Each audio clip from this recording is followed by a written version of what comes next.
Okay, this time I thought I'd start off by talking about the types of narcissists. Before I begin, I'll always be one of the people who says there's really only one narcissistic personality disorder, and here's 3 reasons why I think that. 1. In the official medical handbooks, there's only one entry for narcissistic personality disorder, and it's very clear about what the condition is and how it presents itself.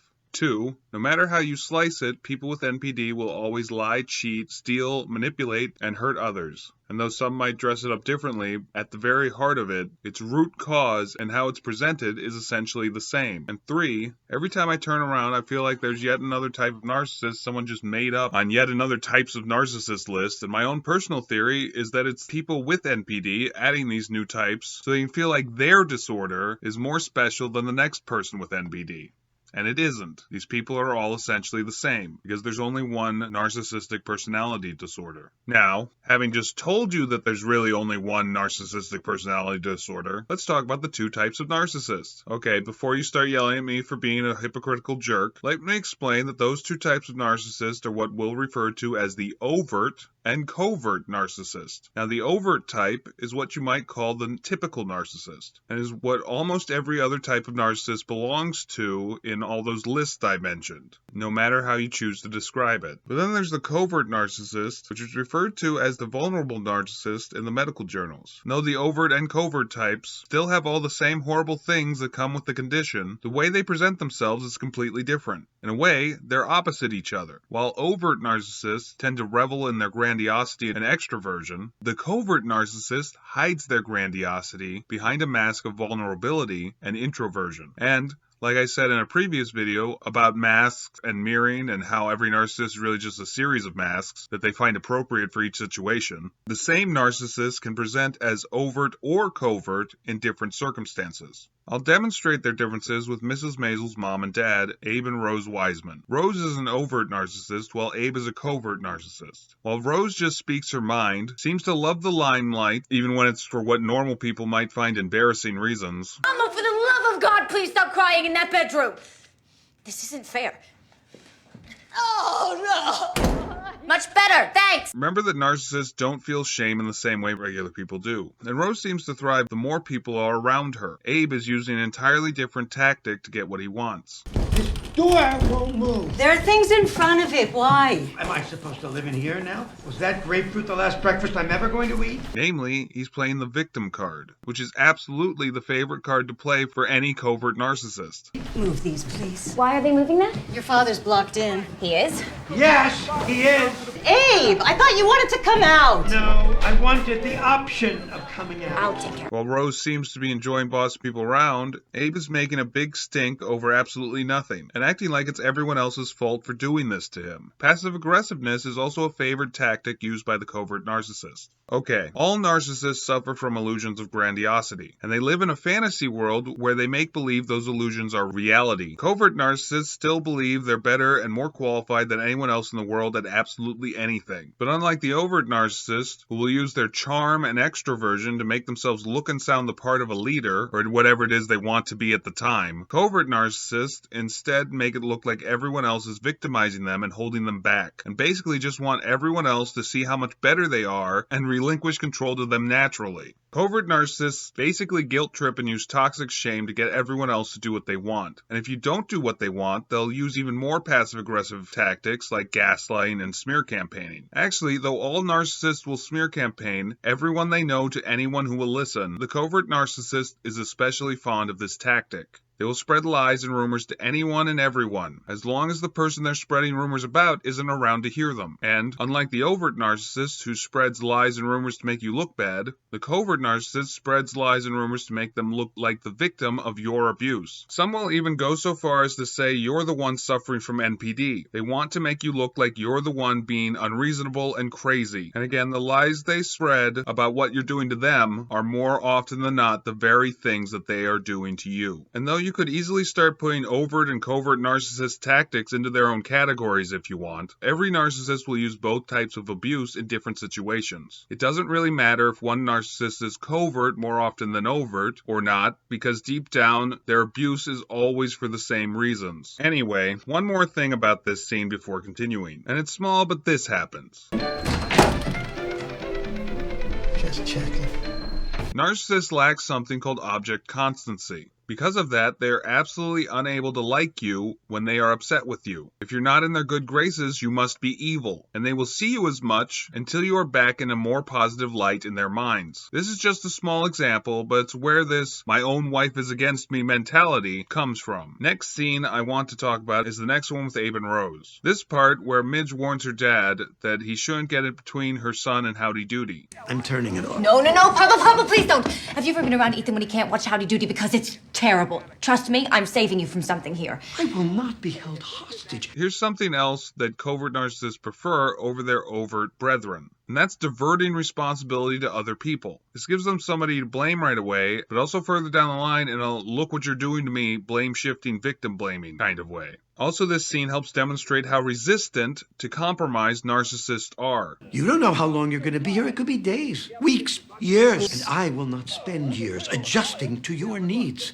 See, you have to adjust to mine, to ours, to your mother's needs, and mine. They want everything done their way 100% of the time. And if you ask for anything different, they act as if you're being completely unreasonable. Things should always be the way the narcissist likes it. And to do otherwise, they will always let you know that you're the one being abusive to them and not the other way around. Remember, any sign that you're different from a narcissist in any way, they will see as a flaw. In their mind, everyone should like things be the way they like them to be. To do otherwise is the gravest of sins. Here's another thing about people with NPD. You can go in your study, can't you? I'm not falling for that again. They are paranoid as fuck. So this is another good example of how they lack object constancy. I mean, the movers aren't even there anymore, and the boxes, if not unpacked, aren't in the living room anymore. But just like a 2-year-old, they do this thing called magical thinking. Basically, for narcissists, their magical thinking starts with the thought that they are the most special and most important person in the entire world. And then it goes from there, and I could probably talk about it for a very long time, but we'll leave it at that for now. How a narcissist's magical thinking and lack of object constancy plays into their paranoia works something like this. Abe,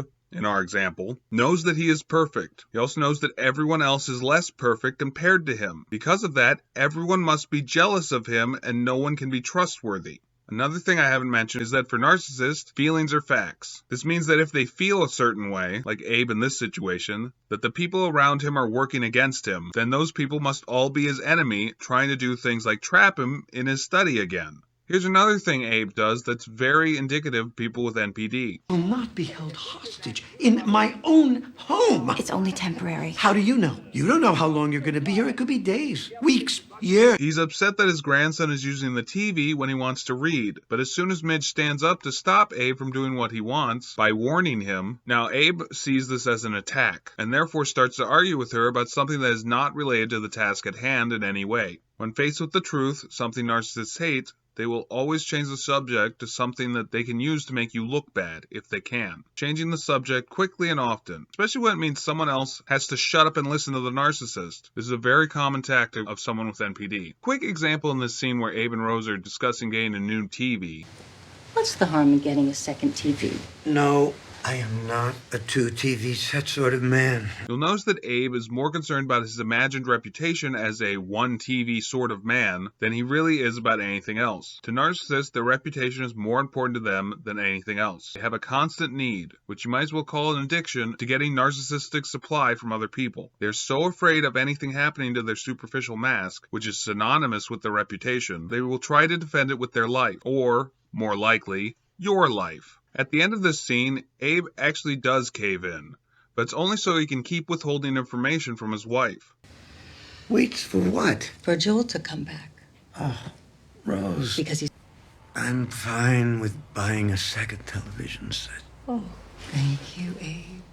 So why don't we talk about that too? Withholding is yet another narcissistic tactic. And it's not just withholding information like Abe is here, it's withholding basically anything. Withholding sex if you're in a romantic relationship with them. Withholding buying food or amenities if they're your parents. Withholding their company if they're your friend. Basically anything the narcissist can refuse to do or give you, they will withhold from you if they can. Especially if they're upset with you about something, which could be real or imagined. It's the same thing to them. Like I said, feelings are facts to a person with NPD. Jumping ahead a few scenes, we see Muriel listening to a comedy record, and then her mother barges in. Narcissists are incredibly bad with boundaries. They don't see you as a separate person with your own wants and needs. That, and their intense need to control everything, means that anything you do in private is seen as a personal affront to them, and you can be sure they will figure out what it is and punish you for it. Even if it's not something that's directly against them in any way. They just don't want you to have secrets because they won't allow you to be another person. Here's another thing in this scene.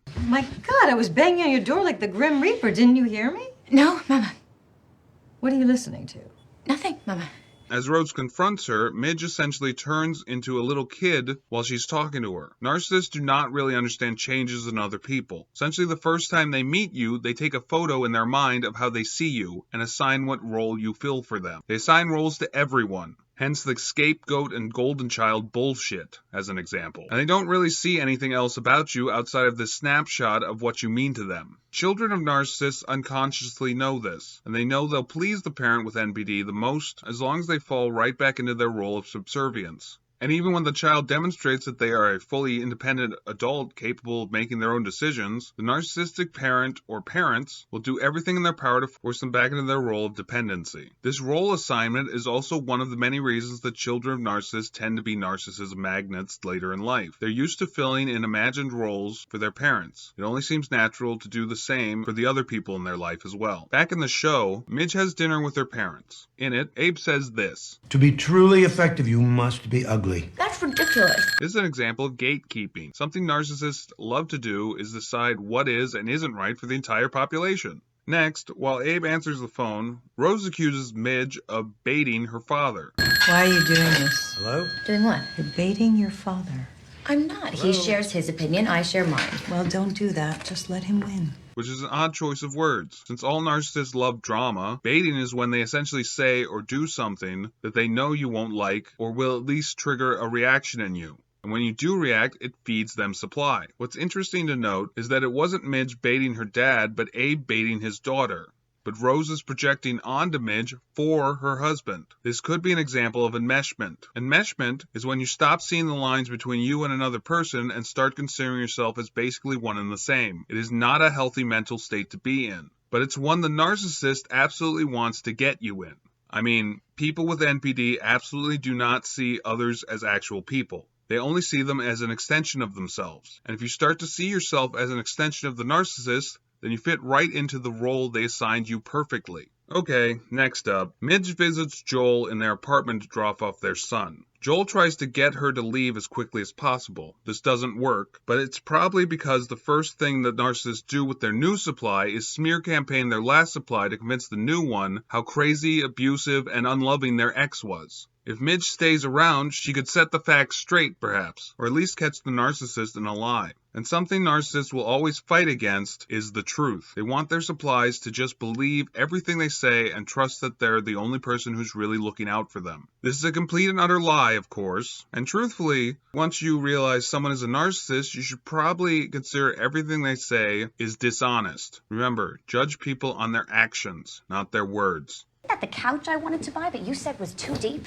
I don't remember what couch It was fun. Narcissists love to parade things in front of their old supply to show just how much better off they are now. It's all appearances, of course, but they absolutely need to appear to be better off without you than they ever were with you. In some downtown smoke-filled atelier, not 2 blocks away, living the Methodist version of our life. With the Methodist version of me. Like I said, narcissists put people into roles. If they liked how one way worked for them, they will do what they can to shape the new supply essentially into the old supply. I said I'd come back. Remember? Oh, boy. You said no. Oh, no.